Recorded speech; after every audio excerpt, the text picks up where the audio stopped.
Blinking, he stared in disbelief as the feathers disappeared through the window. The display in front of him now sat empty, the beautiful stone which he'd been polishing now absent from its stand. He sped over to the window, casting about for the flash of ivory and onyx which gave the thief away. He froze as he saw it darting away from the building. It weaved expertly through the fractured branches of a nearby tree, before losing itself in the web of leaves in the upper canopy. Furious, his anger overtook his reason and forced his leg out of the small window, dragging the rest of him through with it. It was only once he positioned himself on the window ledge that he realized his folly. He tentatively reached a foot down to where he believed a hold might be found, easing it into a clump of ivy before releasing some of his weight downwards. There was a loud thud as he struck the earth.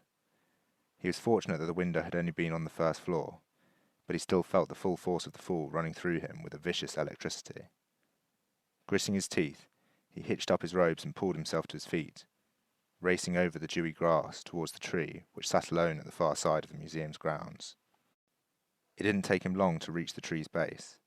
It was a huge thing, ancient beyond any living person's memory, and immense in its stretch over the stony earth. The man stared upwards through the tangle of branches, patterns, and substructures which formed the tree's lattice frame. After several long moments of scanning, he saw it. A cluster of dark ridges, formed into a heavy sphere and perched delicately in the crooks of the tree's highest branches.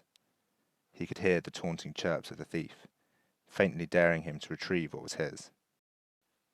The climb began easily enough. The wood at the base of the tree was thick and grew in such a way as to provide an obvious path upwards towards the next level of branches.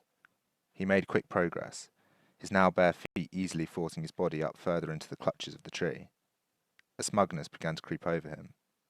Even as his heart dropped from his chest, when a thin branch snapped under his grip, he still found the time to laugh, chuckling to himself at the mock peril it had inflicted.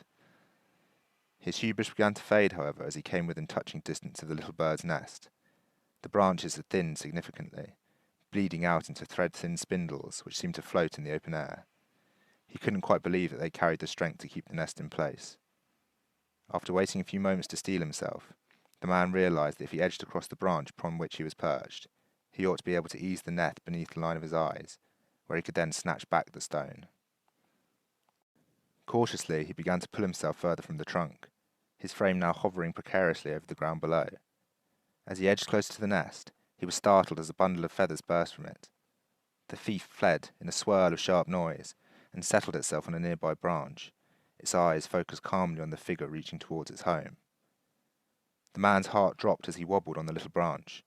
He steadied himself by reaching out a hand into the labyrinth of twigs which carved out the form of the bird's delicate nest. For a moment he was still, allowing himself to recover before gently pulling on the nest's rim to bring the branch down to below his eyes.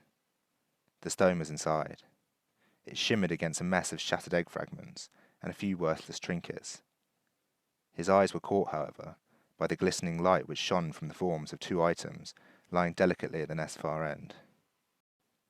A sleek silver dagger lay dangerously against a few stray feathers, its elegant and slender shape betraying its deadly capabilities. Next to it sat a jewelled mirror, its silver handle trapped in a gaggle of twigs. Pocketing the stone without breaking his magnetic gaze, the man stretched out a hand to reach for the little mirror. At the apex of his wingspan, his fingers were just able to brush its edge. He could feel the cold glint of the diamonds which crowned its peak as he strained closer towards it. His grasp fumbled, and the branch went from beneath him. For a moment, he felt nothing but air which was swiftly interrupted by the thrashing and clawing of branches, breaking and snapping beneath him as he tumbled towards the ground. It met him with a blinding force, crushing him from below, a piercing fire burning in his leg. The man could barely move his shattered form. Only with excruciating pain could he lift his head from the bloody ground. He could see the stone lying on the grass nearby, having slipped from his pocket in the fall. The broken mirror lay quietly beside it. He made a struggling attempt to reach towards the pretty little objects, but was unable to urge his fingers to move. Glancing behind his shoulder, the man could just make out the handle of the little dagger protruding from the back of his thigh. He slumped down, tears welling in his tired eyes. He watched as the little thief landed gently nearby. It hopped about the edge of his vision, its face dipped in his direction for a moment, as if considering the broken man. It tilted its head before turning its gaze away, catching the beautiful stone in its beak, and taking flight to return to the peak of the tree. The shattered man was left to rest beside the trunk, the grass slowly turning claret about him.